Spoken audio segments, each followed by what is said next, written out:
So the three functions of the church is purification, sanctification, and service. So whatever we do for the glory of God, for the benefits of the body, lead others for spiritual literacy, faith, believing truth, hope, truth working in you, truth in others.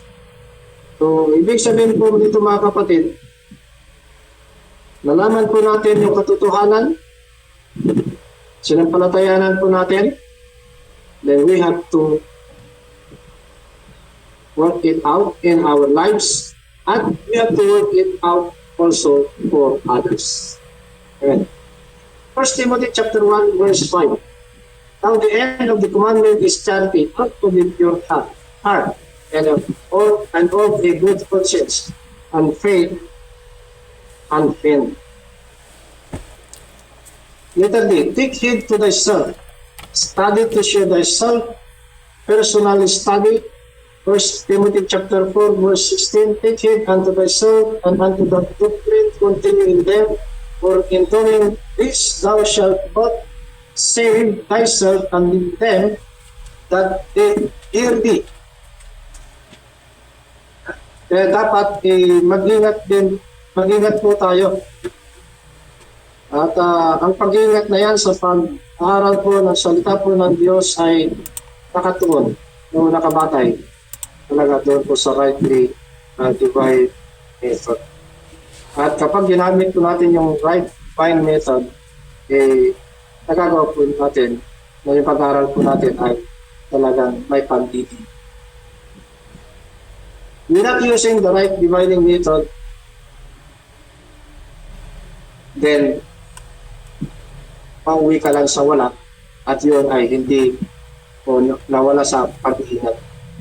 Nandun ka lang sa pag-iingat ang pag-aaral ng salita ng Diyos kapag ang ginamit mong method in studying the Word, your personal Bible study is using the right method.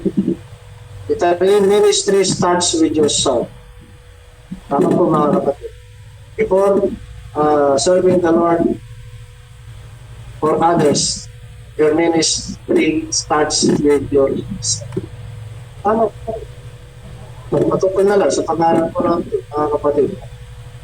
Ano po yung may tuturo po natin sa family po natin? Ano po yung may tuturo po natin sa iba? O sa sarili po natin, hindi wala tayong. Kung sa sarili po natin ay hindi po natin nalaman, hindi natin alam kung ano yung katulad. So letter F, fulfill your ministry, there is a time when you are grown up. Colossians chapter 4 verse 17, and it says, "And say to Archippus, take heed to the ministry which thou hast received in the Lord, that thou fulfill it." How do we fulfill our ministry?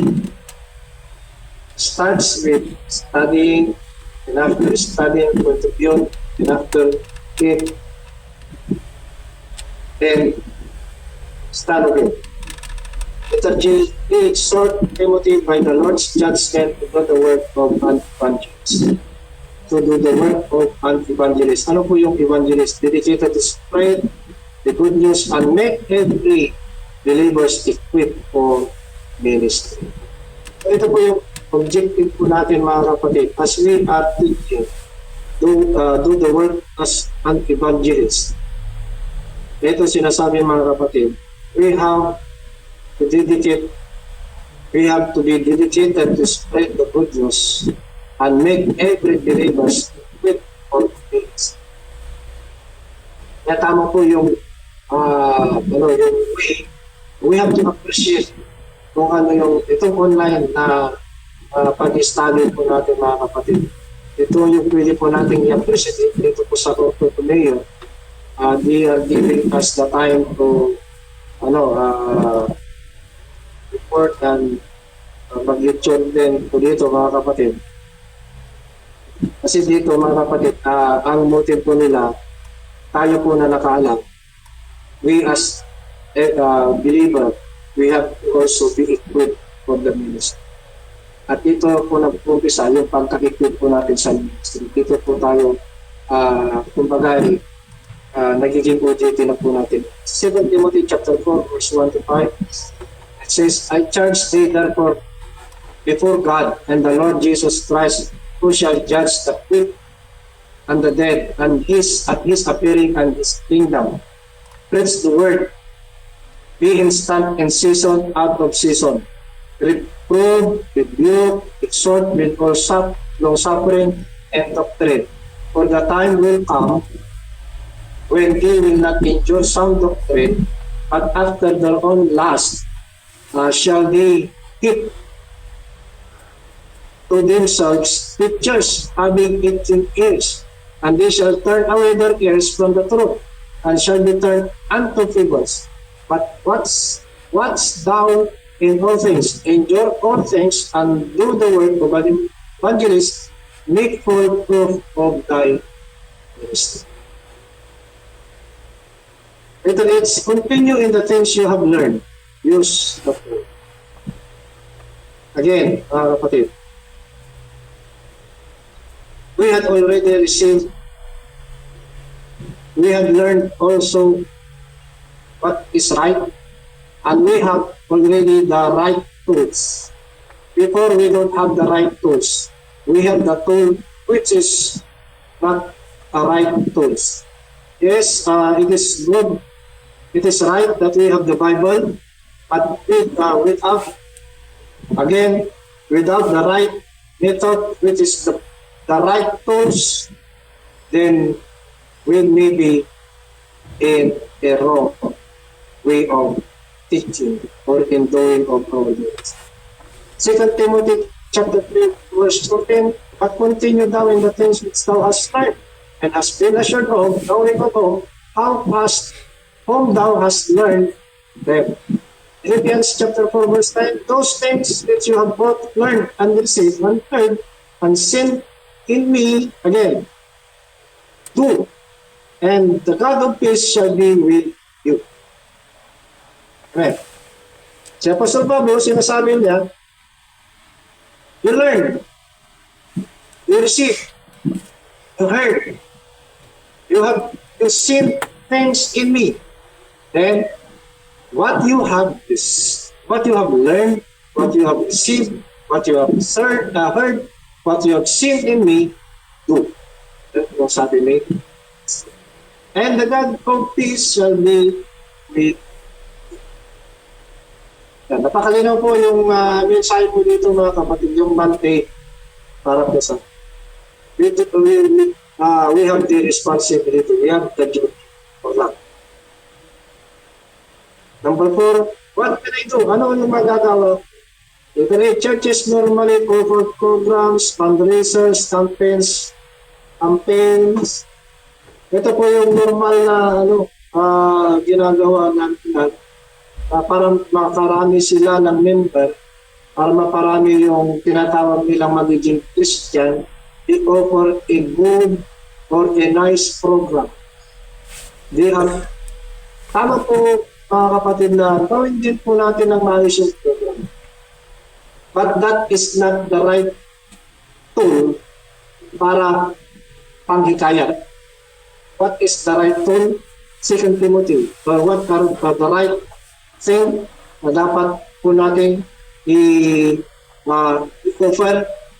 Ano yung dapat po natin gawin? The right that we have offered is the program of God. Ano yung program po ng Panginoon? Yung grace program. History. And our desire is to teach this grace program. Ituro po itong biyaya ng Panginoon. It is not the program. Ito doon po sa kagandahan. Normally, the building itself, ganun eh. Pero ang design po sana natin ay ito rin po. Literally, take ownership of our ministry together. More is in water, less positives. 2 Timothy chapter 4, verse 1 to 5. It says, I charge thee therefore before God and the Lord Jesus Christ, who shall judge the quick and the dead, and at his appearing and his kingdom. Preach the word, be instant in season, out of season. Reprove, rebuke, exhort with all suffering and doctrine. Bagamat minsan ay kunti lang po yung mga nakikinig, but take it from it. Yung kung paunti-unti na nakikinig po sa atin, nakikinig po sa atin, gagamitin yan. Now, ang sinasabi po din, hindi tayo po tayo mga kapatid, take ownership of our ministry together. Hindi naman po ibig sabihin pag-aari po natin yung ministry, ministry of God, ministry of Jesus. Pero kapag sinasabi po natin na take ownership of it, ay parang binibigyan po natin ng importansya kung ano po yung ating ministry. Binibigyan po natin ng halaga yung ating ministry. It will say there are things that only you can say. Yes. May mga bagay na ikaw lang. May mga bagay na tayo lang yung nakapagsasabi kung ano yung dapat na sasabihin. Only you can say to people, only you can preach. Yes, alam po natin kung ano yung ating sasabihin, hindi kung ano-ano lang yung ating sasabihin. But we have learned, we have known a specific what to say. Kaya po, ito a reminder again sa atin, sino pa ba ang magsasabi sa kanila yung tamang sasabihin kung hindi po ang mga tao sa nakaalam kung ano po yun. Ito men, we need teachers, young men, we need soldiers who will commit. Ito women, we need teachers, young women, we need ladies who will commit. So dito po mga kapatid, mapagbabae, ano man yung estado sa buhay, ano man yung ating kalagayan, so lahat po tayo ay tinatawagan, lahat ang hindi naman po, ito po specific lang, tayo po na nakaalam sa katotohanan, ano man po yung estado po ng sa buhay po natin, tayo man po ay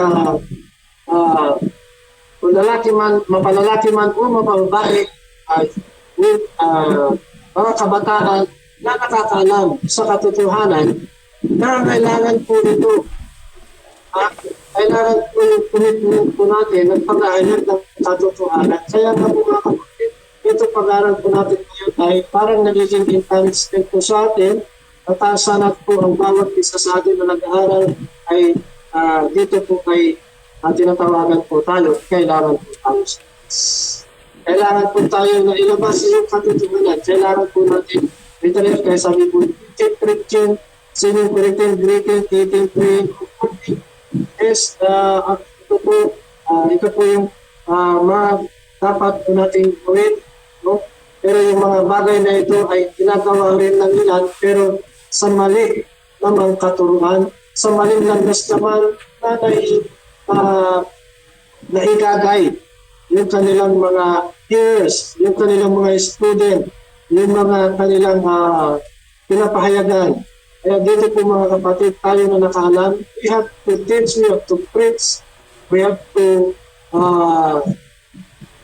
do the singing, we have to do the greeting, eating, praying, whatever.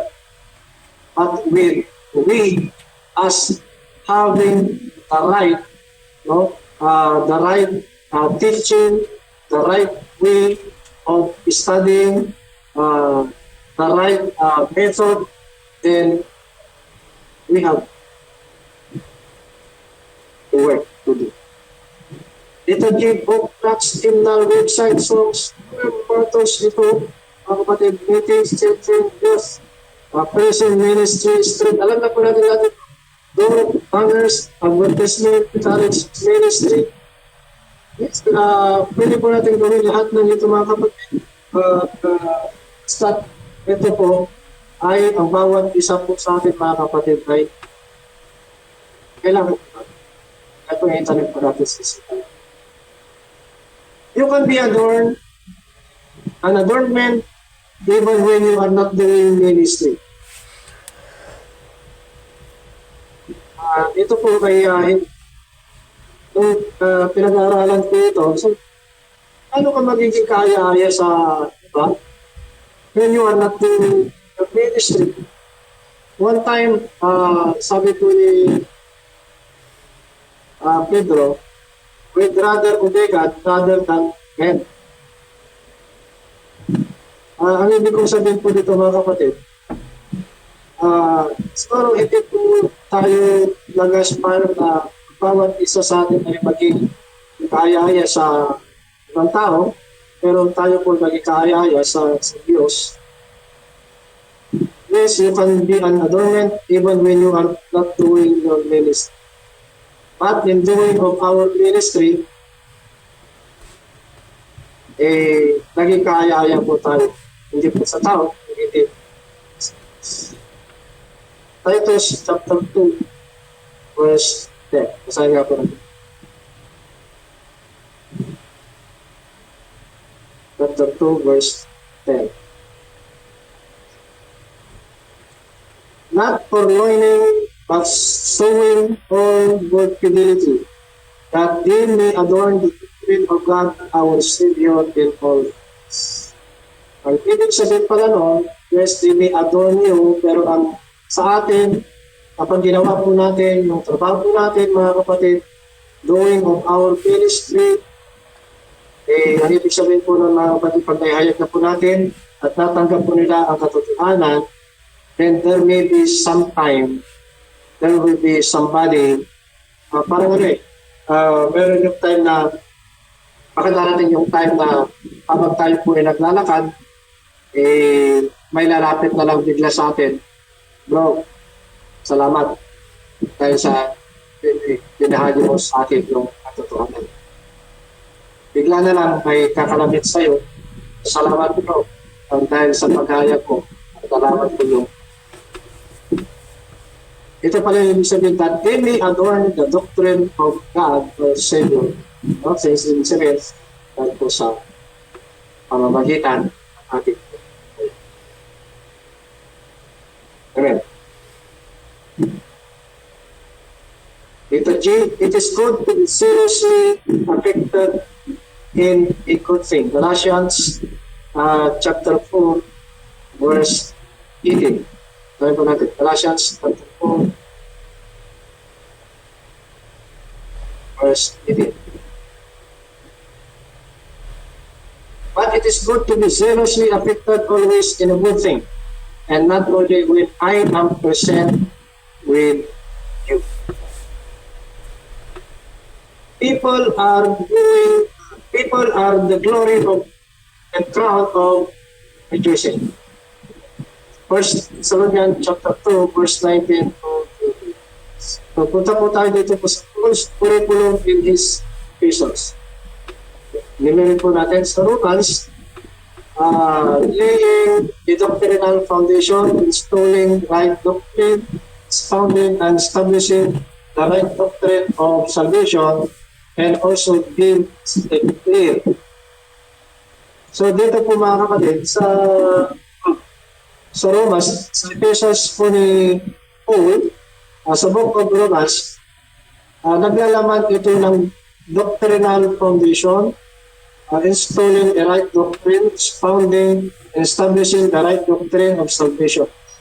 Sa number 2, sa Corinthians, 1 and 2 Corinthians, ang naman po dito, it producing the good works and will grace moving people to act. So, ibig sabihin po yan, naglalaman din po ito na pagayan about good works which is under grace and dapat na ito ay sa buhay. In the book of Galatians naman, ginagawin din doon, naglalaman din doon na aral about walking in the Spirit and not under the law. Alam po naman natin mga kapatid that we are under grace and not under the law. So sa Galatians, pag binabasa po natin yun, ay pinapaliwanag din sa atin, no? Elaborate po sa atin ang yung kaalaman that we are under grace and not under the law. Sa book of Ephesians naman, the nature and mission of the church. So, doon ay pinapahayag din sa atin we as the church, the body of Christ, yung mission po natin, yung nature natin as a member of the body of Christ. The church, the body of Christ. Sa book of Philippians naman ay tinuturo naman doon na we have the mindset of Christ at ito yung naglalaman ng instruction sa atin for spiritual maturity. Kaya pag binabasa po natin ang book Philippians, it nurturing us about our spiritual maturity. In the book of Colossians naman, naglalaman po dyan, operating complete in Christ. So, pinatutuhanan po sa atin, tinuturo po sa atin that we are complete in Christ. Okay? In number 7, sa book of Thessalonians, 1st and 2nd Thessalonians, nalaman din doon yung about the good work of the believers and hope for waiting for Christ. So ito po ay habang ang body of Christ, church, the body of Christ ay hinintay yung rapture, ay pag binabasa po natin ang book of 1st and 2nd Thessalonians, naglalaman ito ng good work and hope sa atin habang ginagawa po natin yung ministry at hinintay po natin ang rapture until we caught up. Kaya yung encouragement po sa atin, pag nagbabasa po tayo sa book of Thessalonians, ay na-encourage po tayo until we caught up. Okay. Doon naman po sa sa book of Timothy and book of Titus, it teaches us about naglalaman po yung instruction po doon, how to lead, how to be leader, and how to teach. And kaya maliwanag din, kagaya po din sa 2 Timothy chapter 2, verse 15, nandun ay tinuturo po sa atin yung tamang pag-aaral sa salita po ng Diyos. At doon din naman sa 2 Timothy chapter 2, verse 2, pati tayo po ay faithful men. So, naglalaman din kung paano po tayo maging leader. Leading people in not only for salvation, but leading people to study the Bible in the right method. In Philemon, the book of Philemon, ay nandun naman na napakita paano ba yung kay Pablo ay ginagampanan po niya yung kanyang tin ilang lingkod ng Panginoon at inahayag yung kanyang ministry. At ito po ay napapaloob po sa kadahilan ng mahal niya lahat ng mahal niya ang kanyang ginagawa, mahal niya ang ministry niya, mahal niya ang mga tao na kanyang mababahaginan. Kaya ito naman po mga kapatid, for us na dahil mahal po natin ang mga tao sa paligid po natin, mahal po natin ang mga tao na mga kaibigan po natin, kung mahal po natin, mga kamag-anak po natin, then we have to do our ministry at ipahayag ng may determined to do our works out there. Kaya ito po yung ginagawa na po sa Pablo, as an example, ginagawa po niya yung kanyang ministry. The book of 2 Timothy, final word of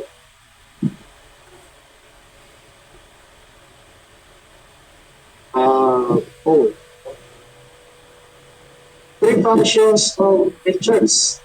So number 1, edifying function. Number 2, sanctifying function. Pasahuli na po tayo. Nung time na, 8:41. Malapit na tayo matapos. Ito na yung last. 3 functions of the church. So, nasabi po natin kanina, edifying, edification, sanctification, and service. So, edifying function. Our functions as the church, or member of the church, the body of Christ. Ito po yung function po natin as edifying, teaching, admonishing, singing, and chanting. Ito pong singing, mga kapatid, again, pag ito ko lang, minsan napag-usapan din namin, mga kasama ko, doon sa nangupan ko natin na gawain, mag-ingat po tayo sa about singing. May mga kanta which is very emotional, maganda sa pakiramdam, napakaganda yung melody, at we have magiging careful po tayo sa mga nilalaman ng mga kantang ito na ito po ay naglalagay natin sa atin palayo sa katotohanan. Kaya hindi po lahat ng mga awit, worship song ay dapat po natin kantahin. Isang example po na lang. Sample ko lang ito mga kapatid. Yung What a Beautiful Name It Is. I think that is, hindi po hindi tama doon. Ano yung hindi tama doon? Yung word na, you didn't want heaven without us. May word kasi doon, you didn't want heaven without us.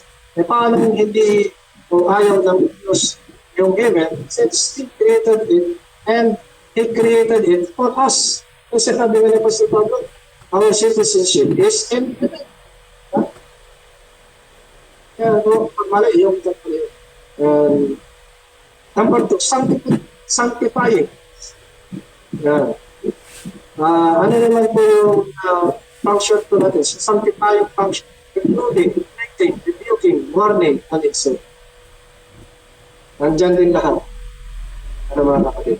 So, ibig sabihin, pag reproving and correcting, kung ano yung mali po sa atin, ang nais lamang po ay itama po natin kung ano yung. At ito rin yung sinasabi ni Apostol Pablo din kasi sa Romans chapter 6 verse 1 to 4. Basahin lang po natin.